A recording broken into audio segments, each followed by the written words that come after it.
now to explain. We have the director of UNLV's Road Equality Alliance Project, Erin Breen. Erin, as always, thanks so much for taking the time to speak with us. We've actually spoken to you a number of times regarding safety on our roads. So the biggest question we have for you is, what do you think of this new initiative from our local law enforcement?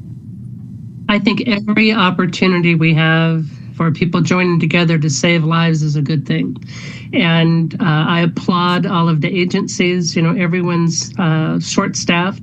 So for them to make this kind of commitment, especially this time of year, I was really happy to see this new initiative.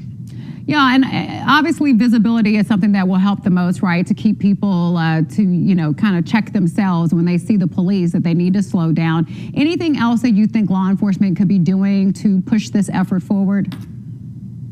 Well, you know, I think that Sheriff McMahill's goal to reduce traffic fatalities, he is very serious about that.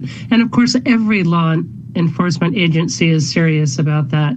So for them to take the initiative to put this task force together, I think it's only a good thing. However, you know, we're moving towards streets that are built better. We can do everything possible, but if drivers refuse to take responsibility and drive like they're sharing the road with other people, there's just not enough law enforcement to reach every single driver. So this is something that's up to everyone. And this is no passing the buck and saying, well, you know, so if they happen to catch me, this is serious business. We've had a terrible year again. Not as terrible as 2024, but terrible. And for the people who have lost someone this year, this is absolutely the worst time of year from them. And, you know, all of us in the business, we all say, we're just trying to save lives here. But we need everyone's help to get that job done, which means you have to do your part. Yeah, I love you reminding all of us that, you know, people are losing loved ones here, and especially at this time of year, always super tough.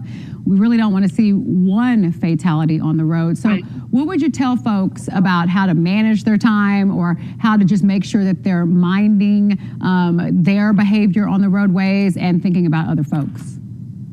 Being human beings, being, you know, caring about someone else. So what I say to people all the time is you have to have a plan. And that plan has to include giving yourself enough time to get where you're going in a safe manner. So everyone has a cell phone. It's part of our traffic safety problem. So use that cell phone for good. Put the address in where you're going and believe it when it comes back and tells you it's going to be 22 minutes or it's going to be 18 minutes or 34 minutes. And have a plan so that you know you can get there without running red lights, without running through stop signs, without putting other people's lives in jeopardy because you drive like an idiot. So it just a little bit of human kindness would go an infinitely long way. And law enforcement needs everyone's help that they can get. And then the other thing we need is the judicial follow through. When people are causing these terrible fatalities, you need to trust the district attorney when he says he needs new laws to hold completely irresponsible drivers responsible for their behavior.